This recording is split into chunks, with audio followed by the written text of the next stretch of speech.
नमस्कार दोस्तों, मैं जितेंद्र कड़वा आज आपके साथ फिर से हाजिर हूँ भारतीय संविधान की नई क्लास को लेकर।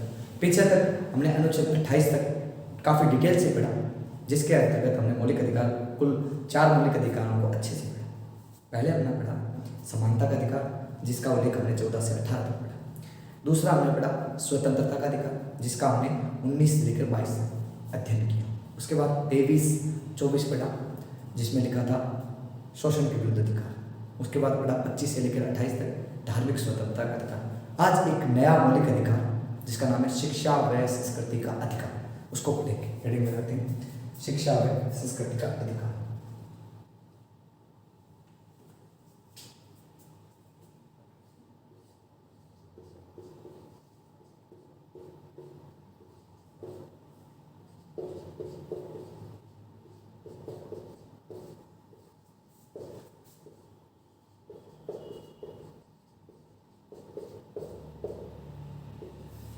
शिक्षा व संस्कृति का अधिकार उल्लेख कहाँ से कहाँ तक मिलता है? तो 28 तक हमने पढ़ा था, तो 29 और 30 आर्टिकल 29 और 30 में शिक्षा व संस्कृति का उल्लेख मिलता है। वैसे बात की जाए ना, ये शिक्षा व संस्कृति का अधिकार मूलतः ये जो आर्टिकल है, 2 आर्टिकल 29 और 30, इसके अतिरिक्त अल्पसंख्यकों का अधिकारों की बात की गई है। मतलब अल्पसंख्यक क्या क्या करते हैं, उनके क्या उनको अधिकार मिलते हैं, वो उल्लेख मिलता है। मतलब वैसे किसी भी आप पूरे भारतीय संविधान के किसी भी आर्टिकल में अल्पसंख्यकों को परिभाषित करने वाला कोई भी आर्टिकल नहीं मिलता। इसके तहत मिलता क्या है कि अल्पसंख्यकों को का निर्धारण, अल्पसंख्यक क्या करेंगे, अल्पसंख्यकों का निर्धारण किस प्रकार होता है, अल्पसंख्यक कौन होते हैं, अल्पसंख्यकों का निर्धारण का आधार क्या होता है, उसका उल्लेख मिलता है। मतलब अल्पसंख्यकों का आधार बात की जाए तो भारत की जनसंख्या आधार है। मतलब भारत की जनसंख्या के आधार पर अगर जिस कम्युनिटी की जनसंख्या कम है वो एक अल्पसंख्यक है। संविधान के तहत अल्पसंख्यकों का निर्धारण किस प्रकार करता है? तो 2 प्रकार से, एक तो होता है भाषा और एक होता है धर्म। धर्म के आधार पर अल्पसंख्यकों का निर्धारण होता रहा है, लेकिन आज तक भाषा के आधार पर किसी भी समुदाय को अल्पसंख्यक नहीं घोषित किया गया। ठीक है, तो लिख सकते हैं, इसमें पहला लिखेंगे कि इसके तहत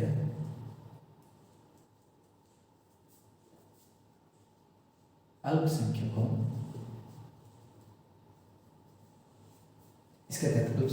का उल्लेख मिलता है।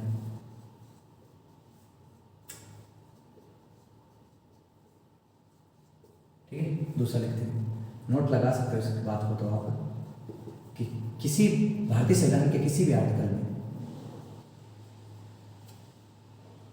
भारतीय संविधान के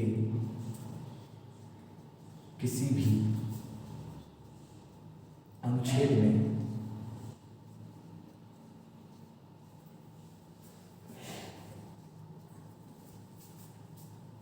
अल्पसंख्यक शब्द परिभाषित नहीं किया गया है।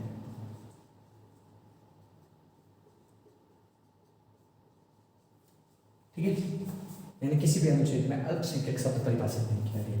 तो अल्पसंख्यक का निर्धारण अल्पसंख्यकों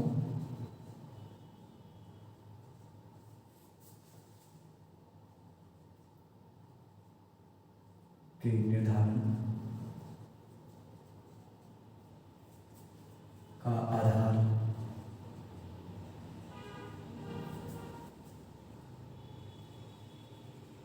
जनसंख्या है।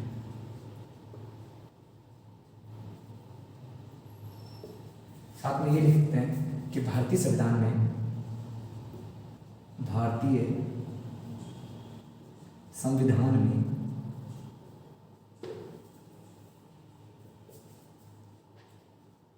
अल्पसंख्यकों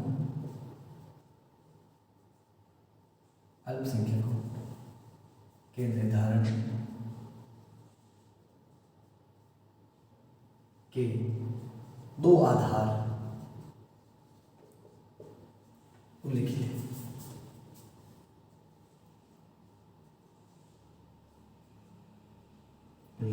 है। बात की जाए कौन कौन से हैं, तो हम लिख सकते हैं। पहला तो है धर्म, ठीक है, और एक है भाषा। भाषा मतलब आप किसी भी समुदाय को या तो धर्म के आधार पर बना सकते हो या भाषा के आधार पर अल्पसंख्यक घोषित कर सकते हो। धर्म के आधार पर तो हम देखते ही हैं, हिंदू, मुस्लिम, सिख, ईसाई, मुसलमानों को अल्पसंख्यकों में, सिखों को अल्पसंख्यक है। तो जो धर्म के आधार पर है उसका तो लड़ है, लेकिन भाषा के आधार पर आज तक किसी भी समुदाय को हमने अल्पसंख्यक नहीं माना है, आज तक इतिहास। ठीक है, अब देखो, अब पढ़ते हैं आर्टिकल 29 क्या कहते हैं। अब हम पढ़ते हैं आर्टिकल 29। आर्टिकल 29 क्या कहता है? आर्टिकल 29 ये कहता है कि सभी अल्पसंख्यकों को अपनी भाषा, अपनी लिपि, अपनी संस्कृति को बनाए रखने का अधिकार है। ठीक है, मतलब जो भी अल्पसंख्यक आते हैं, चाहे पंजाबी है, चाहे आपके मुस्लिम भाई बहन हैं, उन्हें अपनी भाषा को, अपनी लिपि को बनाए रखने और अपनी संस्कृति को बनाए रखने का अधिकार है। मतलब वो क्या भाषाएं बोलते हैं, भाषा बना क्या लिपि से लिखते हैं। आप देखते हो उर्दू अलग एक लिपि आ जाती है, पंजाबी भी अलग लिपि में लिखी जाती है। ठीक है, हिंदी की एक अलग लिपि है अलग से। तो अब सभी अल्पसंख्यकों को अपनी भाषा, अपनी लिपि और अपना जो कल्चर है, संस्कृति, उसे बनाए रखने का अधिकार है। ठीक है, साथ ही आर्टिकल 29 में यह भी लिखा है कि जो भी अल्पसंख्यक है उन्हें किसी भी व्यक्ति को अपनी जाति, धर्म, मूल वंश या जो भी आधार है उसके आधार पर शिक्षण संस्थानों में प्रवेश देने से इनकार नहीं किया जा सकता। ठीक है, तो इस बात को लिखेंगे, इसमें लिखेंगे इसके अनुसार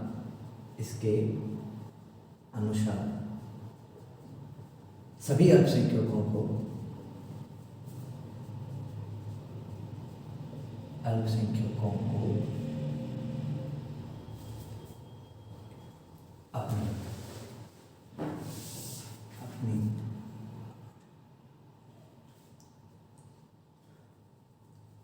अपनी भाषा, अपनी लिपि व संस्कृति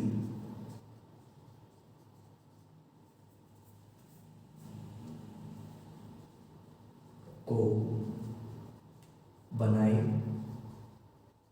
रखने का अधिकार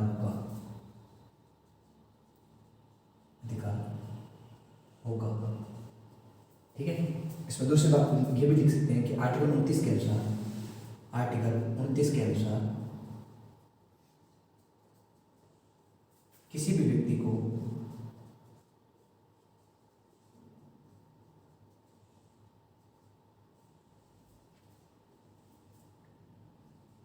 भाषा, धर्म या संस्कृति के आधार पर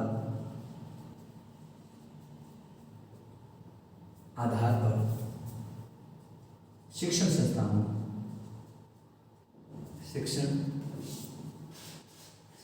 में प्रवेश देने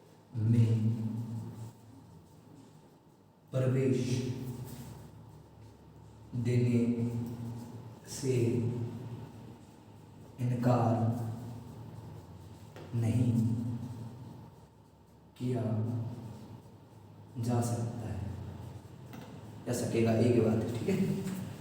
ठीक है, पहले क्या कहता है कि इसके अनुसार सभी अल्पसंख्यकों को अपनी भाषा, अपनी लिपि, अपनी संस्कृति को बनाए रखने का अधिकार होगा।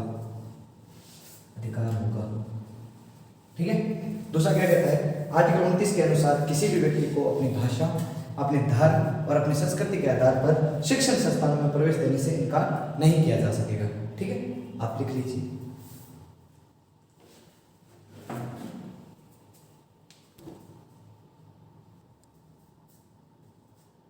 ठीक है, स्टार्ट कर दें। लिख लिया होगा आपने। यानी सीधे से याद रखना, शिक्षा और संस्कृति का अधिकार जो 29 है ना, उसमें अल्पसंख्यकों के बारे में ही उल्लेख मिलता है। अल्पसंख्यक कौन होंगे, अल्पसंख्यकों का आधार क्या होगा, निर्धारण किस प्रकार होगा। दो आधार है, एक तो है धर्म के आधार पर, एक है भाषा के आधार पर। धर्म के आधार पर तो है भारत में अल्पसंख्यक, लेकिन अभी तक, आज तक एक भी किसी भी समुदाय को भाषा के आधार पर कभी भी अल्पसंख्यक नहीं घोषित किया गया है। ठीक है, अब पढ़ते हैं आर्टिकल 30 क्या कहता है। आर्टिकल 30 ये कहता है कि सभी जो भी अल्पसंख्यक आपके हैं उन्हें अपनी धार्मिक संस्थाएं स्थापित करने का अधिकार होगा, उनका प्रबंधन करने का अधिकार होगा। ठीक है, आर्टिकल 30 ये अधिकार देता है। तो आर्टिकल 30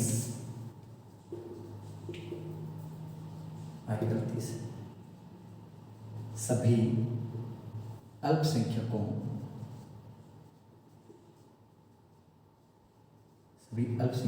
को अपनी धार्मिक संस्थान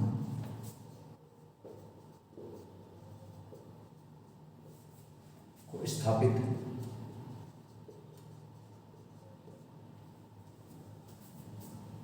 स्थापित करने व उनके प्रबंधन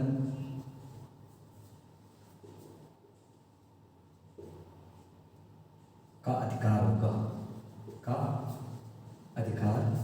होगा। कौन सा आर्टिकल कहता है ये? आर्टिकल 30 साफ साफ लिखित है। तो हम ये भी कह सकते हैं कि जो भी देश में मदरसे जो भी काम करते हैं उसका आधार, वहाँ जो धार्मिक शिक्षाएं दी जाती है उसका आधार कौन सा आर्टिकल है? आर्टिकल 30 है। तो इस बात को नोट लगा के इस बुक को भी लिख लें कि मदरसों में दी जाने वाली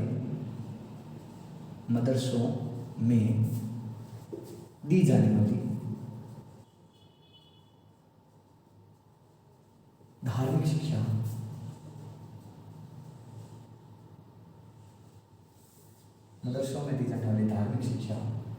का आधार आर्टिकल 30 ही है।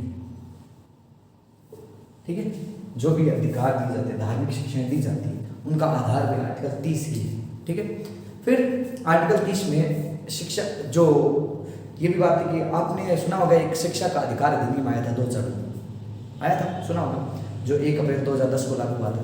शिक्षा का अधिकार अधिनियम 2009 जो 1 अप्रैल 2010 को लागू हुआ, उन्हें इन स्पेशली अल्पसंख्यकों पर लागू नहीं किया जा सकता।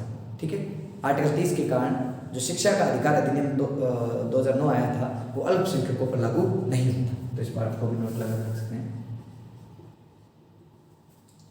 कि आर्टिकल 30 के कारण शिक्षा का अधिकार अधिनियम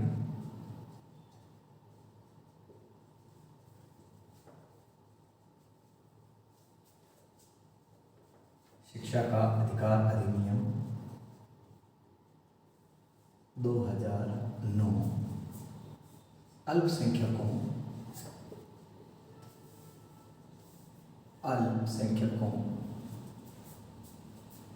पर लागू नहीं होता है। ठीक है, तो शिक्षा का अधिकार अधिनियम ये ना, शिक्षा का अधिकार अधिनियम 2009 पूछ ले कभी आपसे कोई कि शिक्षा का अधिकार अधिनियम जो 2030 जो आर्टिकल 30 में उल्लेखित है उसका जो वह लागू कब हुआ, तो आप देख सकते हो 1 अप्रैल 2010 को ये आर्टिकल लागू हुआ, ये अधिनियम लागू हुआ। ठीक है, ये आपका शिक्षा व संस्कृति का अधिकार अधिनियम जो अधिकार दी गई, जो आपका मौलिक अधिकार है, ये कंप्लीट हुआ। अब आर्टिकल 30 के बाद आर्टिकल 31 पर डिस्कस करेंगे, उससे पहले आप इसको लिख लीजिए।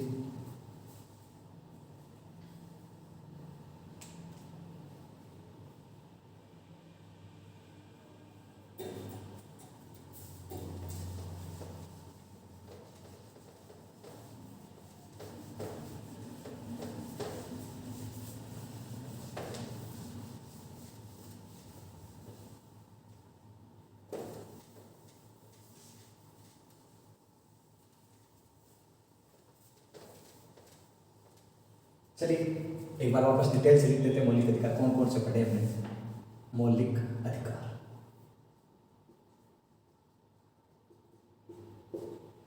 पहला मौलिक अधिकार हमने पढ़ा समानता का अधिकार, समानता का अधिकार पढ़ा। फिर हमने पढ़ा स्वतंत्रता का अधिकार, स्वतंत्रता का अधिकार। ठीक है, तीसरा हमने पढ़ा शोषण के विरुद्ध अधिकार, शोषण के विरुद्ध अधिकार।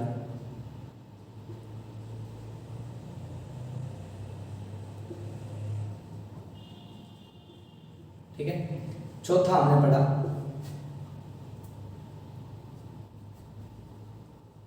धार्मिक स्वतंत्रता का अधिकार।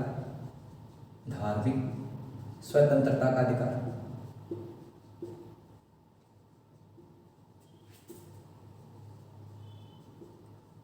ठीक है। फिर पांचवा हमने पढ़ा शिक्षा व संस्कृति का अधिकार, जो अभी पढ़ा है, शिक्षा व संस्कृति का अधिकार।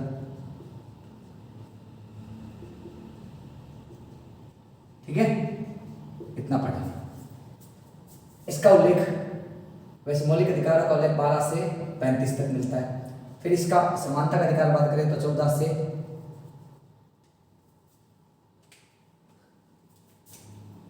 आर्टिकल 14 से 18, फिर इसको 18 से 19 से 22, फिर हमने पढ़ा 22 से 23 से 24, 23 से 24, 23 से 24, फिर ये पढ़ा 25 से 28, ये पढ़ा 29 से 30। अब एक मौलिक अधिकार मिलता था पहले भारतीय संविधान में उल्लेख था, जिसका नाम था संपत्ति का अधिकार। संपत्ति का अधिकार जिसका उल्लेख आर्टिकल 31 में मिलता है। आज उसको थोड़ा डिटेल करते हैं, पढ़ते हैं उसका। संपत्ति का अधिकार, संपत्ति का अधिकार क्या माजरा था ये संपत्ति का अधिकार। इसका उल्लेख मिलता है तो एक ही आर्टिकल है आपका, आर्टिकल 31। ये क्या था? संपत्ति का अधिकार। इस संपत्ति के अधिकार को 44वें संविधान संशोधन 1978 के द्वारा इस संपत्ति के अधिकार को पूर्णतः समाप्त कर दिया गया। ठीक है, तो इसमें लिख सकते हैं कि 44वें संविधान संशोधन, 44वें संविधान संशोधन 1978 के द्वारा इस मौलिक अधिकार या इस अधिकार लिख दो, इस अधिकार को समाप्त कर दिया गया, समाप्त कर दिया गया। ठीक है, तो फिर आज क्या हुआ? 44वें संविधान संशोधन से इस संपत्ति के अधिकार को समाप्त किया गया और इसे आज वर्तमान की बात करें तो इसे विधिक अधिकार बना दिया। इसे आर्टिकल जोड़ा गया, एक आर्टिकल आया था 301 के तहत वर्तमान में विधिक अधिकार बना दिया गया, अधिकार बना दिया गया। ठीक है, आज वर्तमान में एक विधिक अधिकार है। जब बात करें, थोड़ी पुरानी बात करते हैं, तो एक संविधान संशोधन हुआ था, प्रथम संविधान संशोधन। प्रथम संविधान संशोधन कब हुआ था? प्रथम संविधान संशोधन 1951 में। 1951 में पंडित जवाहरलाल नेहरू द्वारा एक संविधान में संशोधन हुआ, प्रथम संविधान संशोधन। इसके तहत 2 आर्टिकल जोड़े, 31 में भी 2 आर्टिकल जोड़े गए, 31 में 2 आर्टिकल। ये कौन कौन से थे? एक तो जोड़ा 31A और एक जोड़ा 31B, 2 आर्टिकल जोड़े, 31A और 31B। 31A में क्या कहा? 31A में साफ साफ ये कहा गया कि राज्य लोकहित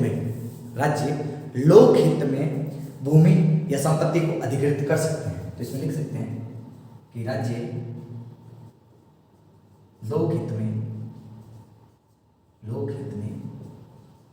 भूमि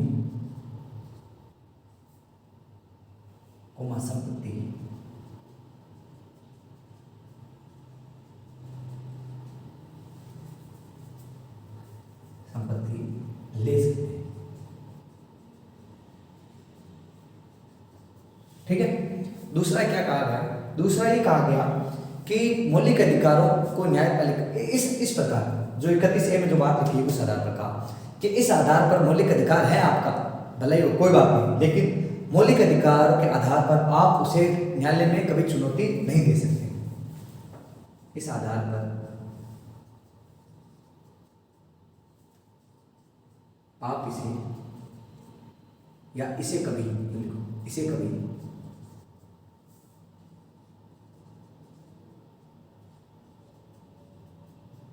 न्यायालय में चुनौती नहीं दी जा सकेगी। ठीक है, पहला तो कह दिया 31 में, पहले तो जो बाद में खत्म हुआ, लेकिन इसमें कह दिया कि राज्य लोक हित में, क्योंकि इसे प्रथम संविधान संशोधन से 31 को समाप्त नहीं किया गया, तो कह दिया 31 जोड़कर कहा गया है कि राज्य लोक हित में आपकी भूमि या संपत्ति ले सकती है। फिर इसको काउंटर करने के लिए 31A को बचाने के लिए साफ साफ कह दिया कि इस आधार पर इसे कभी भी न्यायालय में चुनौती नहीं दी जा सकती। ठीक है, ये हुआ। उसके बाद संविधान में एक और संशोधन हुआ 25वां संविधान संशोधन। ठीक है, इतना देख सकते हैं कि 25वें संविधान संशोधन से 25वें संविधान संशोधन से भारतीय संविधान में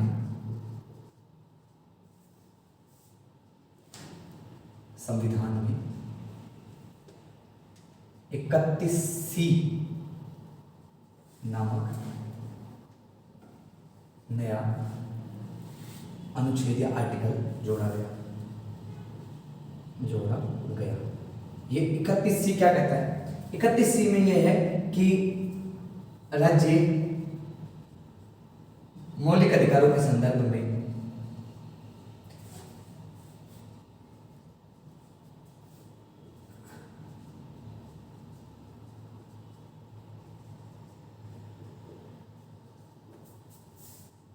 उनचालीस बी व 39C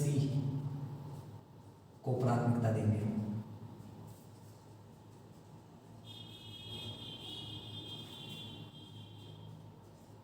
ठीक है, जब हम 39B और 39C पढ़ेंगे जो कि DPSP के अंतर्गत आएगा, मौलिक अधिकारों के अंतर्गत आएगा, जब उनको पढ़ेंगे तब इस बात को डिटेल से पढ़ेंगे कि 31C कहना क्या चाहता था। ठीक है, इतना आप लिख लीजिए।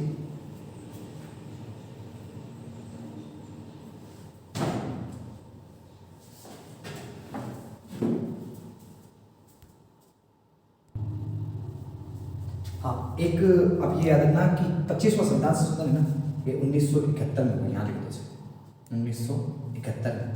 ठीक है, इस समय देश की प्रधानमंत्री इंदिरा गांधी हुआ करती थी और इनके द्वारा ये 25वां संविधान संशोधन हुआ। फिर एक 26वां संविधान संशोधन भी हुआ जिसके द्वारा राजा महाराजाओं की प्रीवी प्रश को समाप्त किया गया था। ये बातें हम जब इंदिरा गांधी टॉपिक पढ़ेंगे तो ये काफ़ी डिटेल से पढ़ेंगे इन बातों को, क्योंकि इंदिरा गांधी का टेन्योर आपके लिए बहुत ज़्यादा इंपॉर्टेंट है। बाकी करेंगे नेक्स्ट क्लास में, आपके साथ फिर से जुड़ेंगे। ओके, धन्यवाद, मिलते हैं अगले क्लास में।